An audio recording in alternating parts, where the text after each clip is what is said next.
Diddy Kong Racing. It was Rareware's opportunity to wow the world with their shot at a racing game, and boy did it deliver.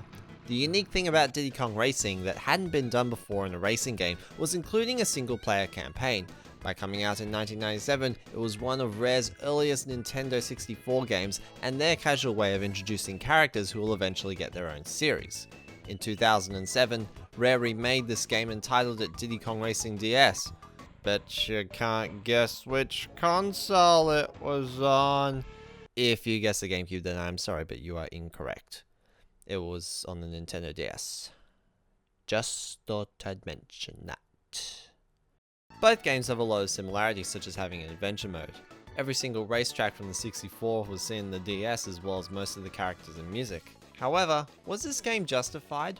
Was replaying Diddy Kong Racing on the DS worth it after the Nintendo 64 experience? That's what I've come to investigate, and I'm going rather in depth, so I'd recommend playing at least one of the versions before watching this video if possible. I'm Hat-Wearing Gamer, and this is Diddy Kong Racing and Diddy Kong Racing DS for Original vs. Remake. The title screen on the N64 features Diddy flying down on a plane, followed by Timber in a hovercraft and Pipsy in a car. You immediately know that you can play in the three vehicles, and the characters show signs of enjoyment through their words. After a few seconds, the screen transitions out to showing each character driving along and having fun. The music and the visuals display high energy and excitement, which set the tone of the game. The DS version, on the other hand,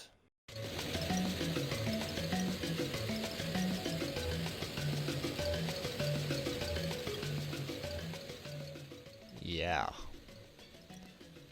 The tone that this screen sets is a little more laid back, but it's a racing game. Why wouldn't you want speed going? It doesn't display much information. All you see is Diddy, Bumper and Tip Top flying planes over a bare road with nothing going on. In fact, you might not even know their names. It's just Monkey, Badger and Turtle. And why isn't one of them in a car and another in a hovercraft? Don't you want to show the audience what they can do in the game? My only possible guess as to why this was done was that in the original, the plane was worshipped, the car was kind of cool, and the hovercraft could have been thrown into the den of death for all the fans could care, but it should show what can be done in the game. From this title screen, I'm getting a vibe that this game doesn't really have much to offer. After hitting start from the title screen, the N64 allows you to select one of 8 characters, likewise in the DS. In the main 8, 2 of them were changed for the DS version. Banjo and Conker became Dixie Kong and Tiny Kong. But this confuses me. It is true that Rare owns Banjo and Conker, but Grunty's Revenge came out on the Game Boy Advance after the buyout in 2002. Even the characters that weren't cut are not all necessarily owned by Nintendo. They haven't used Tip Top, but he has been in both Banjo-Kazooie and Banjo-Tooie on the Xbox Live Arcade, as he did on the N64, which presents a strong case that Tip Top is owned by Rare. So if Tip Top can be in the DS version, why can't Banjo and Conker? I'll stop confusing the situation. Both games have characters which represent different styles of driving. The instruction booklet on the N64 and the menu of the DS version give you a bit of info on the character stats, but there are some subtle differences between each of them. You can prefer high weight and speed, balanced weight, speed, acceleration and handling, or high acceleration and handling, which is actually what I like, so as a result, Pipsy is my main. The music in the character select screen on the N64 is catchy and high energy, but its main quirk is that it changes instruments when highlighting different characters. The DS music doesn't do that. It cycles through different versions in the track's loop and doesn't sound nearly as energetic. Alright, we have our character, now let's get playing. The adventure mode is a good place to get on with. So both adventure modes start differently. The DS starts by telling the story and the N64 doesn't. It's written in the instruction booklet, however, for anyone who gives a damn. The DS one tells it like it is. Wizpig has taken over, so you start the game thinking, gotta beat Wizpig. The N64 drops you on the island and you go on your own, so you start the game thinking, I want to do a race. So the N64 is about racing and the DS is about saving the island. One is the journey and the other is the reward. On top of this, the DS version takes forever to get going. You start by watching the opening sequence showing Wizpig taking over and Timber riding to Diddy for help. There's a short cutscene showing a bit of the island which introduces Taj, likewise to the N64. There's personalizing the game to your name and icon, etc. And the first race against Taj. Let's time them.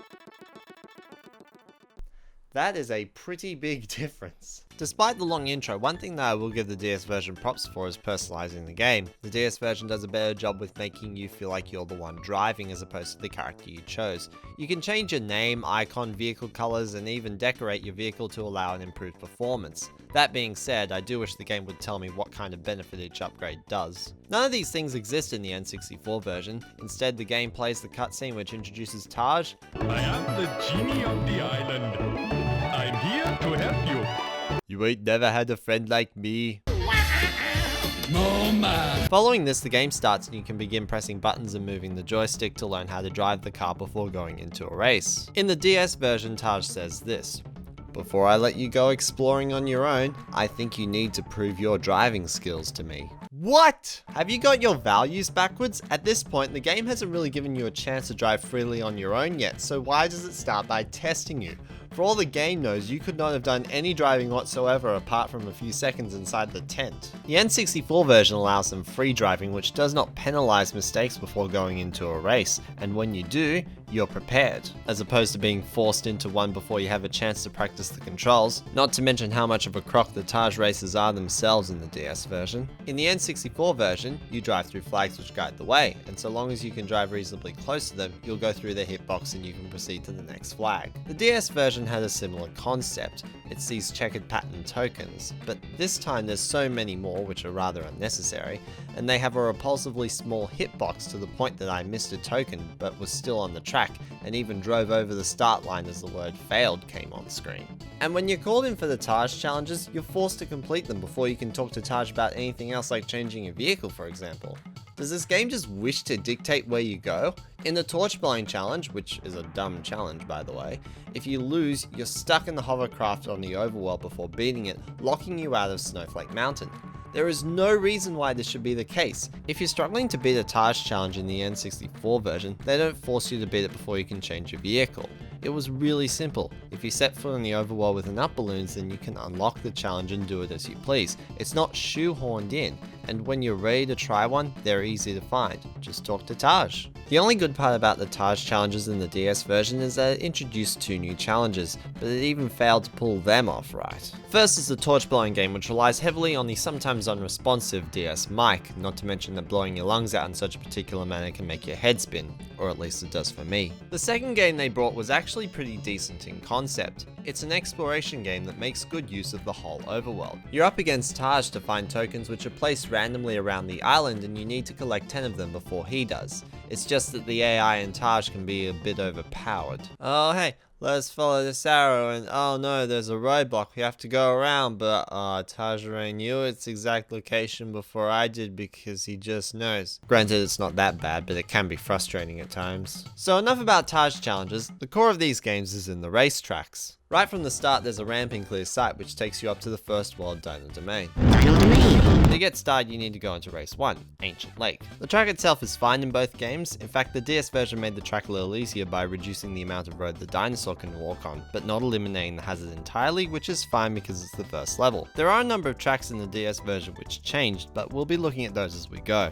Right now, we're still in Dino Domain. Fossil Canyon and Hot Top Volcano are the same in both games. Jungle Falls adds a random tunnel which doesn't do anything, but it also doesn't harm, so whatever. But if Jungle Falls does have a problem in the DS, it's the music.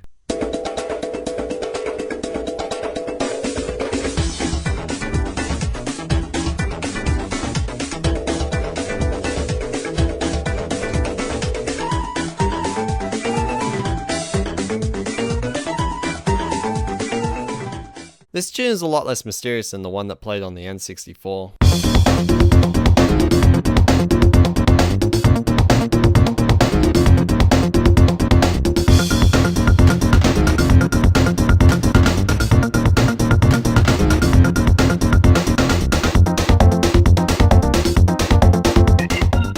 While playing the tracks in both games, you may notice that the N64 version contains bananas sitting around the course which you can collect. Each one you collect increases your top speed a little bit until you get your 10th one, then it stops increasing.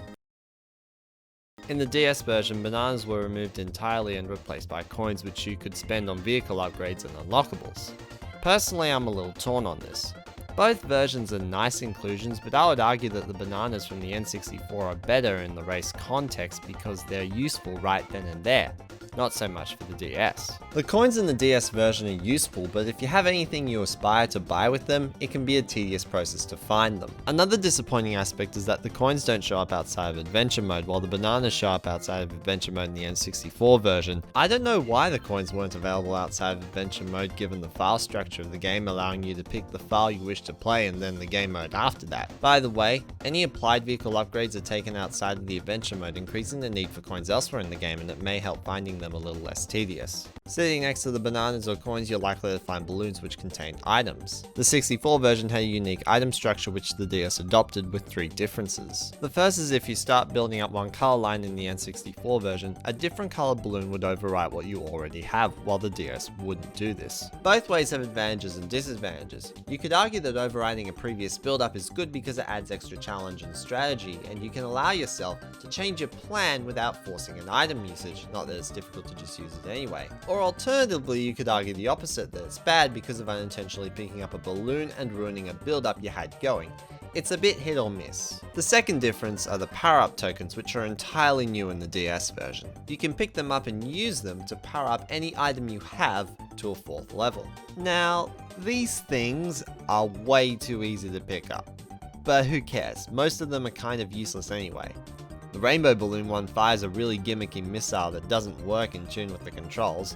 The blue, yellow, and green balloons are okay, I guess. Yellow prevents you from being seen and targeted. Green only works on AI players because no human would fall for fake coins since you can only see the coins in the adventure mode. And why does blue's power-up exist? I mean, autopilot sounds cool, but I can play the game myself, so why is my reward a mildly interactive cutscene? Boosts are cool and all, but shouldn't I be the one playing? I don't get it. The red balloon one is the most powerful for it gives you 3 homing missiles which circle around you and fire automatically when another racer is nearby. It's likely that you would end up using this one the most. All these power-ups may be nice, but they're all too easy to get. Although I guess that complements how lackluster some of them are. The third and final difference is that most of the items' effectiveness have changed, mainly in the missiles, traps, and speed boosts. The boosts are weaker in the DS version, which make the game feel a lot more slower, and the traps and missiles are now more punishing than the N64 version, making them a lot more overpowered, especially the missiles since their build-up structure was changed, resulting in easily having 5 homing missiles at once. Anyway, enough tangents. Back to adventure! Now anyone who's played at least one of the versions would know that after coming first in each course, you're led to the boss. Or at least in the N64 version you are. You get this big epic cutscene showing the door opening and making a big deal out of what's going on inside, but in the DS version, you get nothing. Literally nothing. Although I'm all for the idea of the game letting me figure out on my own where it is I need to go next without shoving it down my throat, the DS version doesn't make a big deal out of what's happening, and so the boss race doesn't feel all that important. The boss of Dino Domain itself is Tricky the Triceratops. Or at least I think his name is Tricky. I've only ever heard that name on the internet. It's not written anywhere in either of the game's instruction booklets or dialogue.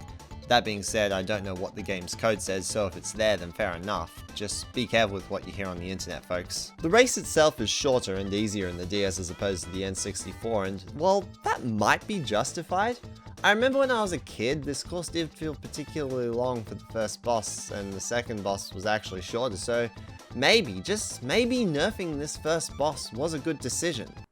Or so one would think. The leading cause of the nerf are the overpowered missiles which I addressed earlier, and every other boss still has them, resulting in all of them being nerfed and throwing off the idea that they could all make sense together. I believe it would be ideal if the first and third bosses were the DS version, while the rest were the N64. When you beat him in the N64, you hear a rather celebratory fanfare, while for second place you hear the exact opposite. Winning in the DS version will play a light celebratory fanfare, while in second place you hear the exact same thing. This does not convince me that coming first is important, and it's not just here, it's in the whole game. The DS version shows no distinction between coming first in any other rank. You'll hear the same first place fanfare as the word failed comes on the screen. The N64 does a better job at communicating a proper response to your rank. First place is important in this game because it's required in every single event, and the fanfares mean that the N64 recognizes its importance while the DS doesn't. After you beat the Triceratops, you're then led to the second biggest change in the game. The first comes later. So in the N64 version you have the Silver Coin Challenge, which makes you race and win every course again, but with the added task of collecting 8 silver coins. Starting with Ancient Lake, the silver coins start right in the middle of the road to help you ease into them. Afterwards, this starts getting a little bit more complicated. As you progress through the game, the coins get placed in more out of the way places, forcing you to avoid zippers and balloons, allowing the AI to seem a better threat since they don't need to collect the coins themselves. Some of the later ones can get really difficult and even frustrating, but if you are getting bored of winning by a landslide every single time, then this could scratch the itch of challenge that you would be seeking. Personally, I have a lot of mixed feelings about the silver coins, mostly because of their really cruel locations some of the time. The DS version had the Balloon Touch Challenge instead, which requires popping balloons using the touchscreen. This sounds intriguing, but you also have to rotate the camera by dragging the touchscreen, and that gets rather tedious and especially annoying when you accidentally go for some coins while trying to rotate the damn camera. It happens so much! Ah! Why can't this be mapped to the D-pad and buttons? It would be a much better game. On top of this, it feels the same doing it for every track. All you do is drag pop, drag pop, drag pop, drag pop, while each silver coin challenge feels unique. Despite this, the way the game stands can actually get pretty addicting, mostly because of its high replay value. You can either get nothing, bronze, silver, or gold based on how many balloons you pop, and since you only need a bronze level to get the main balloon for the course, it's not too hard if you don't enjoy it, and if you do, you can aim for higher ranks. It even has a further benefit later in each world, which I'll get into momentarily. After those 4 balloons, you go up against the Triceratops again for a harder race, and by beating him a second time, you gain a piece of the Whizpig amulet, followed by access to the trophy race. In the N64 version, the trophy race is the 3rd time you're playing the tracks. In the DS version, it's the 2nd and in quite a while. This is the further benefit of the Balloon Touch Challenge I mentioned a moment ago.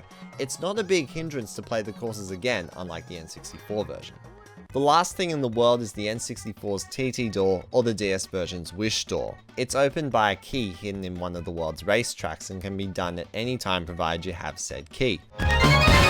I find it kind of frustrating that in the DS version you may be able to spot the Dino Domain key in Ancient Lake and think, okay, I found something, I'm going to win this race and then I'll investigate it later.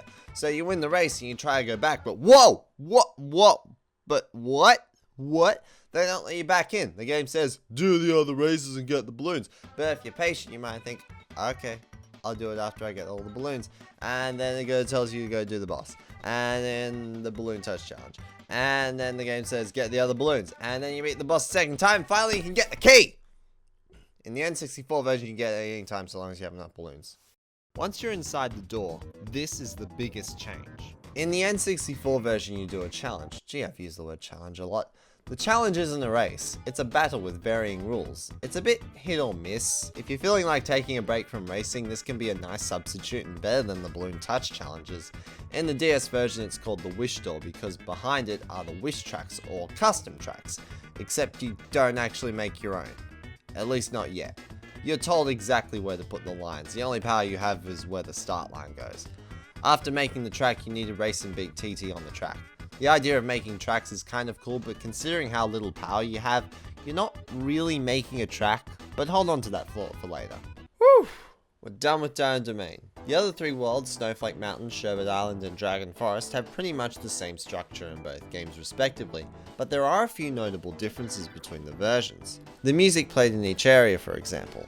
On the N64, it's an incredibly memorable and smooth tune, while the DS version's one sounds rather forced, and I don't think this one really needed to be remixed anyway. The only crime committed by the N64 version was overusing it a little, like for the track select and options, but this tune was so iconic that you could type track select music into YouTube and it's the first video to come up, an extended version no less, while the DS version just destroyed it. Also, the overworld has music. It's not intense in either game, but it's an overworld, it's not supposed to be intense. However, in the N64 version, you can approach any world and the music will alter itself to suit the theme of the world. This also happens in the DS, but only for Sherbet Island and Snowflake Mountain. Do you even consistent? The tracks themselves have a few changes here and there. In Snowflake Mountain in the DS version, the track Frosty Village, or should I say Frosty Village, had some of its atmosphere taken away by making the fog look artificial rather than the N64's more natural and less noticeable look. Snowball Valley had its music changed to something a little more Christmassy and sounds lame by comparison to the chicken dance that it was before.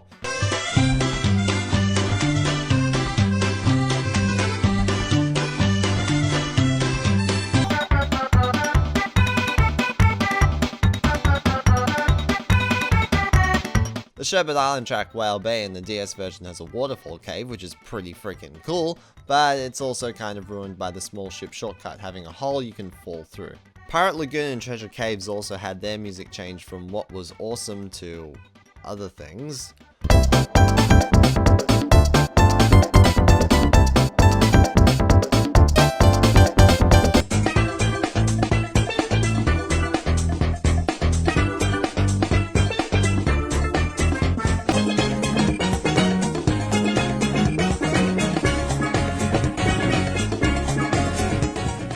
But don't get me wrong, I don't hate either of these new tunes, but the old one was better. In Dragon Forest, Windmill Plains music was changed to a more farm-like remix. Again, I like it, but the old one was better.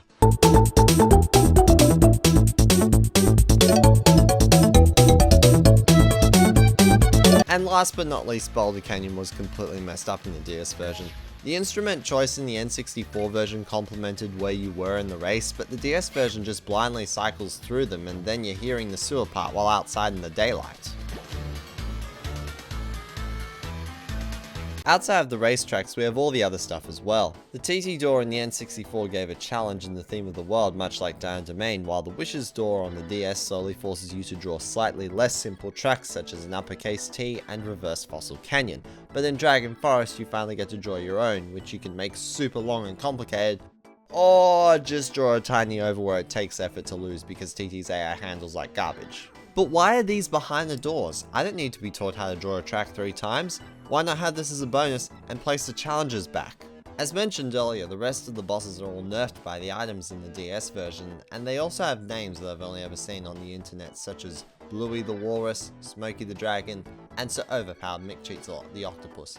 But that one's official. There's a key in each world which the DS version likes to be an ass about. The silver coins feel different in each track, while the balloon touch doesn't. Not much else to say. What happens once the worlds are beaten? You face Wizpig. Wizpig is hard in the N64 version and he's easy in the DS version. Unlike the other bosses, the items don't nerf Wizpig because they're not there.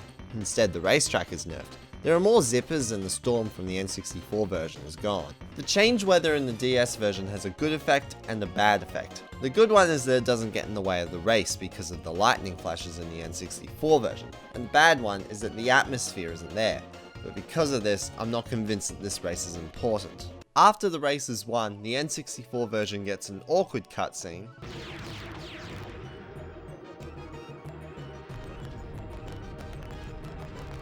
and the DS version gets a rushed cutscene.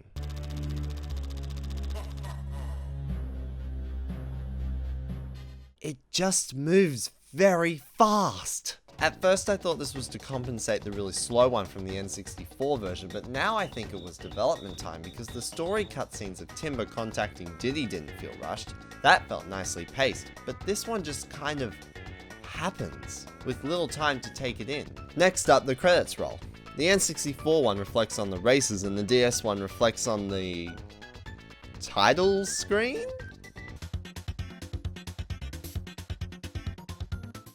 Huh. It's the N64's Jungle Falls music. Okay, I'm bored. Let's go to the Secret World Future Funland. This place has a crap ton of changes in the DS version. Except Dark Moon Caverns. That place is the same in both games. SPACEDUST Alley, on the other hand, changes the trees into these electric tower gizmo things. I don't know why this was made, because to me the name of the track, SPACEDUST Alley, justifies why there are trees in this futuristic track, not these things. Spaceport Alpha is made more realistic by placing a roof over the top of the track, supposedly keeping in air. It doesn't affect the gameplay, so I don't see a problem with its inclusion. And Star City has one change, which is an alternate route in case you fall off this part of the track. Personally, I have mixed feelings about this. On one hand, it's a failsafe, which is nice, but it also takes away the challenge of staying on the bridge and the satisfaction that always comes from crossing it successfully, not to mention the gamble which the zipper adds to it. The music in Spaceport Alpha was changed to something just as fine, so whatever. But SPACEDUST Alley and the DS had the original Spaceport Alpha music from the N64, which technically does complement the Electric Tower Gizmo things, but doesn't complement the name or anything else in the track like the dirt on the ground. After taking down each race twice, without a boss break I might add, the DS version will make you do the trophy race to probably satisfy the OCD of someone in the development team. The Nintendo 64 has a trophy race too, but it's not required, and just as well, the trophy races are rather redundant throughout the adventure. Their inclusion outside adventure mode is fine, but in the adventure it feels time consuming. I think it would work if they're unlocked just by beating the second boss of each respective world and the second visit to Star City in Future Funland rather than including them in the actual adventure. Moving on to what happens at the end of Future Funland, we have the true final boss, Wizpig Rematch. Remember what I said about the bosses in the DS version being nerfed compared to the N64? Throw that out the window! The Nintendo 64 version may take a bit of practice, but the DS version is incredibly difficult for a few small things. The first one is flying into Wizpig's rocket. It's like running into a trap on the course or being hit by a missile. You spin out and lose your speed. It seems like an interesting trap, but its value is lost when he's coming up behind you. The second is the ship firing lasers in what I like to call the open head section. The firing is intentionally shot at you, it's incredibly punishing when hit, and takes some zigzag piloting to avoid. I honestly think random lasers are better like in the N64 version because it can keep you on your toes, be challenging, and not be a douche. Now, despite what I said about the DS version being harder, there's less clutter, and the big laser room from the N64 version where a shield is offered has the lasers taken away, so it's just the big room. When you beat it, you get exactly what you expect. An awkward cutscene, a rushed cutscene, an awkward cutscene, another awkward cutscene, a rushed cutscene, and actually this one's alright. And at the end of this one, Diddy seems to be flying away while the residents are waving goodbye. Well, it works. The N64 version hints to a sequel.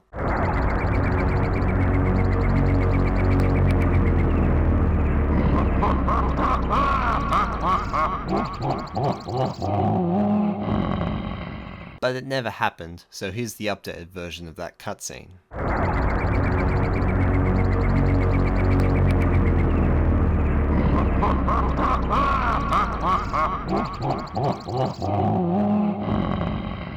Afterwards, the credits play again. The N64 version has different music and shows different tracks, while the DS version is exactly the same as the previous boring one.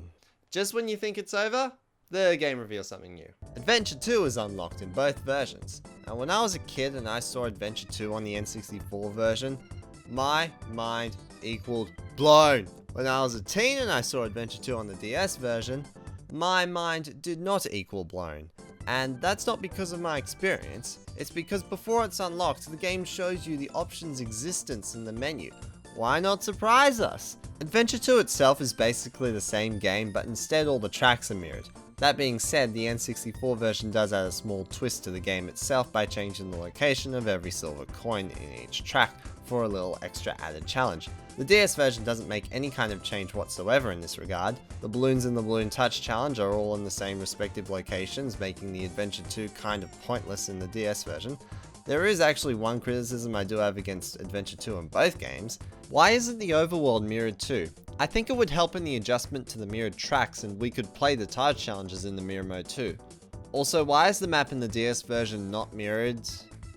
I don't get it. However, the DS version does yield some extra rewards. You can unlock Taj and Wizpig by beating both adventures respectively, and when you play as characters who are originally NPC or AI, you can't help but see what the game does when you cause paradoxes.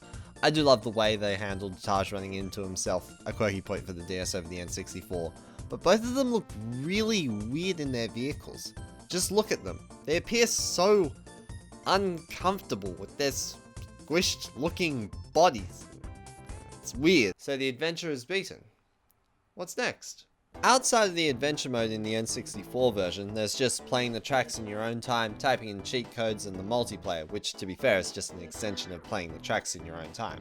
The DS version has a fair few things to offer, which is good because any good remake should add new content. First up, you can unlock wish tracks by purchasing them with coins, allowing you to make as many tracks as you want, which is nice because I did actually enjoy drawing a track on my first playthrough of the adventure mode in the DS version, but it does fail on a number of aspects. There's no zooming, deciding the altitude on various parts of the track while still maintaining a maximum steepness of slopes of course, allowing the track to cross over itself, which is understandable for flat tracks, but for hilly ones maybe having a minimum distance rule, but I believe it should be possible. When racing each track, the only opponent is TT, and I don't know why. I've always been confused as to why I can't play against 7 AI players to make a full 8-player race. After each individual track is made, it's given a theme based on one of the 4 main worlds, likewise to how they appeared in the adventure, and randomizing that is fine, but I do wish they made a theme for future Funland tracks and the DKLN tracks. What did I just say? That's right, the DS version introduces 4 new tracks based on the Donkey Kong Country games from the Super Nintendo. I don't know about you, but that sounds pretty exciting. Let's check them out.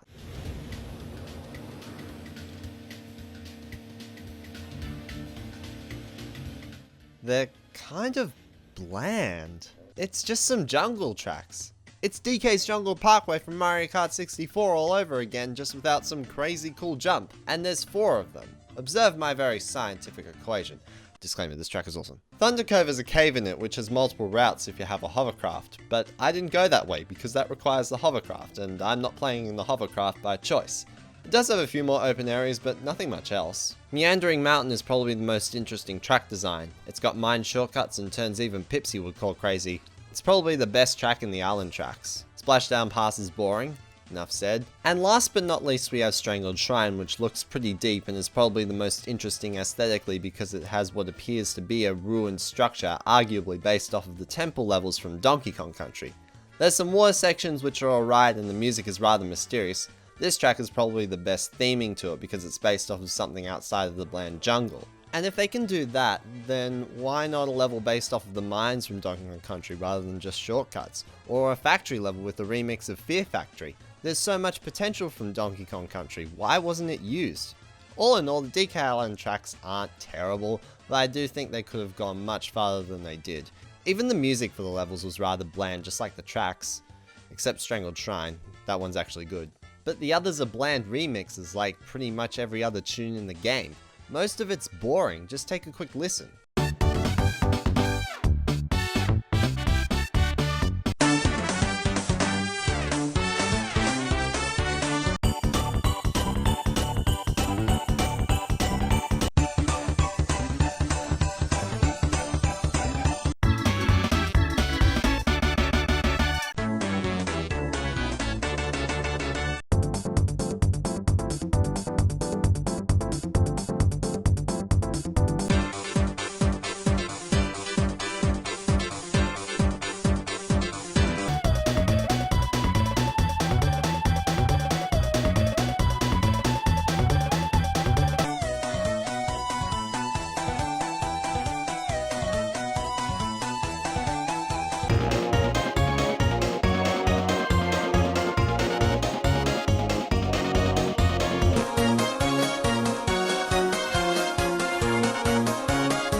The N64 versions are full of high energy, while the DS versions lack energy completely.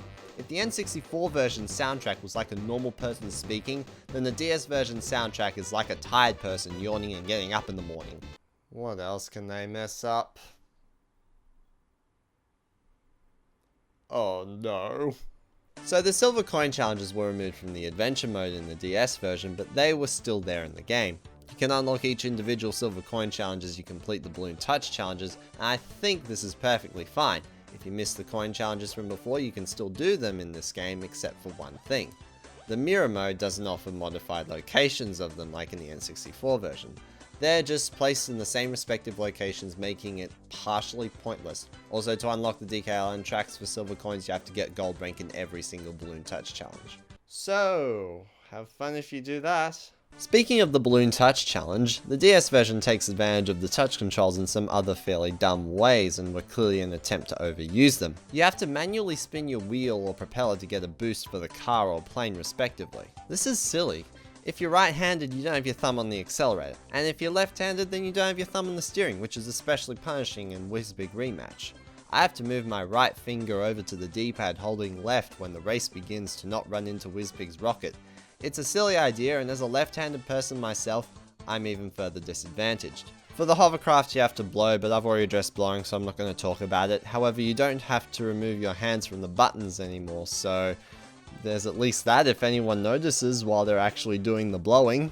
Another touch gimmick are the optional boss touch challenges. The one up against the walrus is probably my favourite one. It's about removing obstacles. Acceleration is automatic and you can steer using either the D-pad or the buttons, which is just there for left-handed.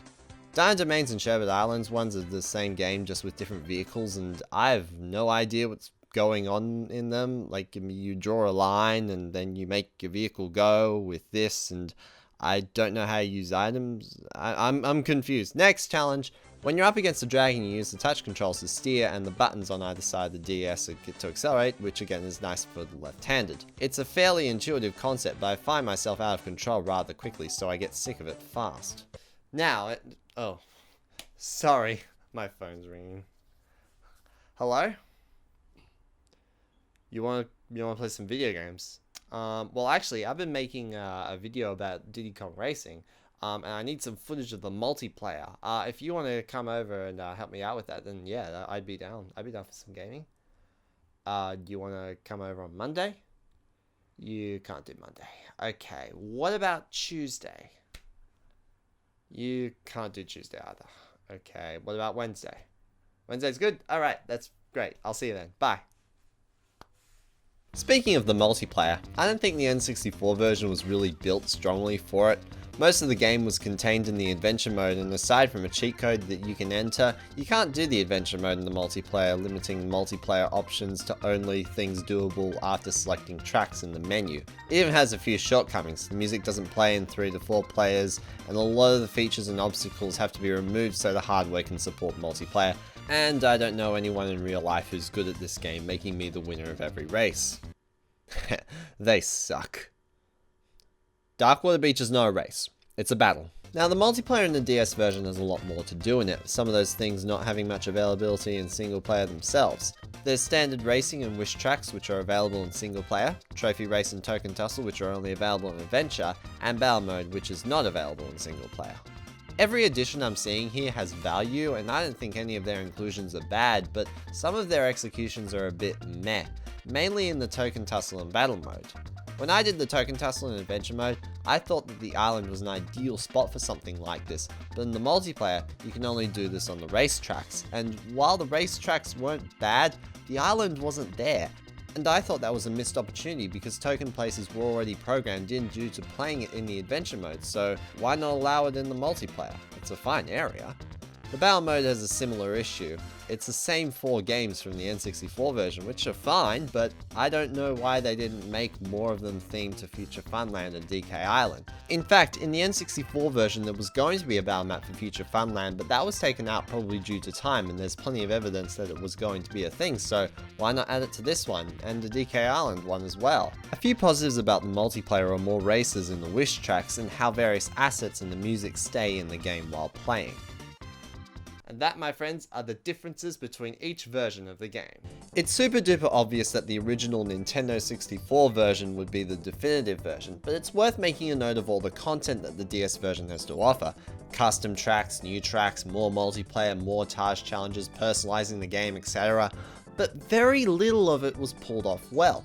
The music isn't as catchy or as memorable. Custom tracks could have been so much more. The new tracks could have been more interesting, and one of the new Taj challenges could have been good. Despite everything I've said, I don't absolutely hate the DS version, but that's because it reminds me of the N64 version with a twist, but that's probably me looking at the game wearing nostalgia goggles and a glass of the N64 version blocking the screen.